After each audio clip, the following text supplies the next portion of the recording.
So when the Herbfarm restaurant opened up in Falls City in 1986, it was a groundbreaking venture, considered one of the first farm-to-table restaurants. The chefs first chose the local ingredients, then they designed the menu, which was kind of unheard of at the time. It was started by husband and wife team Ron Zimmerman and Carrie Van Dyck, and the restaurant moved to Woodinville in 2001 and has just wowed visitors for decades. Sadly, Ron passed away last year. Before he could finish this book right here, The Spirit of the Herbfarm Restaurant, Carrie finished it for him, and she joins me today. Thank you for being here. Thanks for having me. Hey, and you know what? Kudos to you for continuing to work and make this happen, because that had to have been really hard. I did learn a lot. Yeah. I didn't know much about publishing. Yeah. But it is nice and fun to have it out. It is. It's a very heavy book.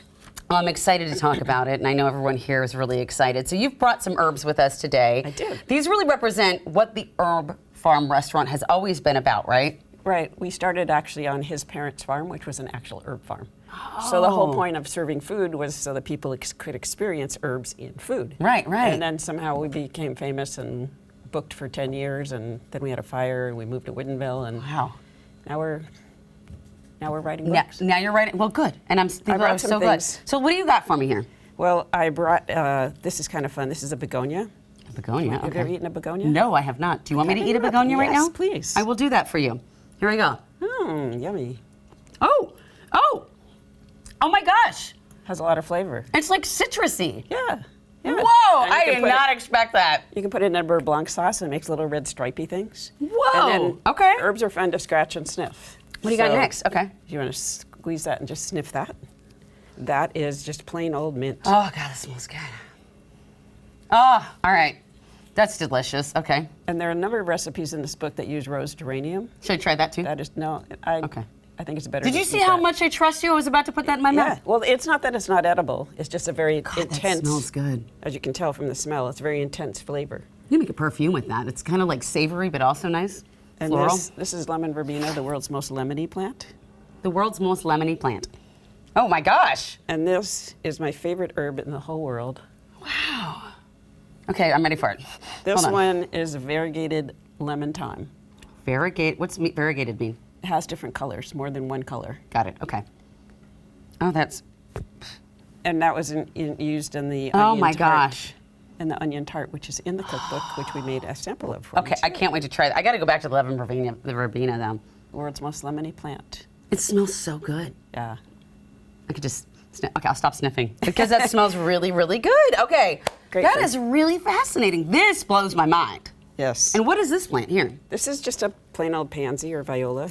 It's edible flower. It's Can we very eat this pretty. too? You can eat it. Well, it's not as flavorful as the begonia, but it adds Still color. nice. It has good texture. Yeah. Oh, and it's velvety and a little bit buttery. I just can't believe this one again. You're gonna take another one? Yeah, sure. Yeah, I'm just gonna take. I've got some basil here too. I Everybody know, I loves like this basil. one. All right, let's talk about some of the things that you have in your book. I understand we're gonna have Bloody Marys today. Yes. Okay, so how do herbs go with Bloody Marys? Because Well, Bloody Mary traditionally has celery, yes, right? And what I have here is something called lovage, which is similar to celery in flavor, a little bit more intense. Okay. And you cut it off the plant. I can't see. Oh. Okay. And then you trim it a little bit here and there because you don't want too many leaves in your face. And then you can use it as a straw. Oh, okay. Oh, that's is it okay. open? Hold on. Wait a minute. Is there vodka in that yet? There is no vodka in there yet. Don't but worry. I understand. Welcome to New Day. So we'll just straw. put a little bit in here, and just to get the flavor to see how it works with the Bloody Mary. Let me cut you a longer piece for Cut me better a longer stirring. piece, yes, so I can stir my. All right. There you go. And And then then where's my straw here? here's your straw. Okay. So I'm just gonna suck through That's this. a little chive. Okay. Yeah. And it flavors it with celery on the way into your mouth. Oh my gosh, Pretty fun. that's genius. Yeah. Oh my God. Why aren't more? How come I'm sorry, you made me Sorry. speechless. This is so cool. You know what? I don't love a Bloody Mary because it's so thick. But for some reason, this makes it feel a little bit thinner. That's good tomato juice. Do you make that? I can't take the credit for squeezing tomatoes this time of year, but all right, well, perhaps it's in delicious. summer. Okay, I'm here for it.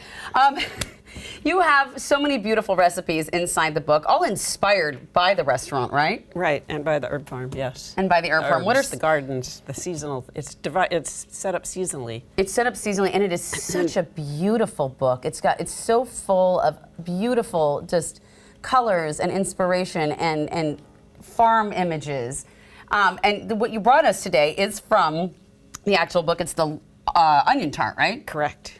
Lemon thyme onion tart. How hard is this to make? What are the skills for it? Well, it depends on whether you actually want to make little crusts. Okay.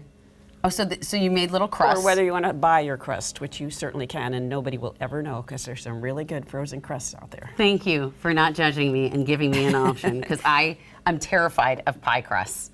Terrified. But did you make these ones? That's beautiful. It's not too scary. Okay, well, it scares me. I'm not ready for it yet. But you don't need to. There's so much good stuff out there. What goes into the tart form of the tart? Well, onion? It's basically custard. There's eggs. There's a lot of onions. Okay. Some chives, some leeks. And then you put lemon thyme. The lemon thyme. Can I try it? Yeah. I'm just gonna come here, little tart. Oh my gosh. Wow. It almost tastes like French onion soup on a tart. That's good. What are some of your other favorite recipes in the book? Well, I could keep eating, please. Well, there's a really simple one that I like a lot because my favorite herb is variegated lemon thyme. You just take corn and mix it with a little bit of butter and lemon thyme. Okay. Very simple little thing. Oh my gosh, that's so good. Okay. Rosemary biscuits. I want to try this. Rosemary or maybe a Douglas fir tea. She and then puts you can make them in a little ice cube. cubes, and you put them in your drink. So as you drink Get your the drink, smell. you smell it. I'm going to try this delicious leek that you've cooked here. Yes. Well, you tell us about the portion, some of the proceeds from the book going to a very special scholarship fund in Ron's name. Can you tell me about that? Right. We started a scholarship called the Ron Zimmerman Culinary Student Scholarship with the Seattle colleges. And the students will be able to come and work at the Herbfarm in the gardens and in the kitchen and in the dining room if they want to, as they learn about local foods and seasonal foods. And they can experiment with traditional ways of cooking and new ways of cooking. And the idea is to embody Ron's ethos of local, seasonal, creative, historical. Because that's one of the only ways, right, we're going to turn back this terrible out-of-control train, is to start all of us choosing to eat seasonally and not being like, I want strawberries in December. Like, we do this, we can actually restore some balance. What was it like finishing his life's work? It was pretty exciting. Yeah. Yeah. There's a memoir in there too, which is part of the book. Part of what I made sure he needed to finish before he died, because I couldn't write his memoir. Right, you can't. But I could put all the pieces together and turn it into a book, which I thought I could do easily than I did, but there it is. So you got it done. Yeah, and it's available on our website, and there's an extra little booklet that you can that you get if you order from our website, and you support the scholarship. You support the scholarship. Thank you so much for coming to share all this with us. Thank you for sharing the legacy and writing the book and finishing during difficult times, during everything. It's just, everything's growing beautifully, and we're so grateful that you came here today. Thank you so much for having me. It was a pleasure. Absolutely. You're here. We welcome back anytime, especially if you bring more of these, because these are delicious. All right. You can have the rest of it. I will take that.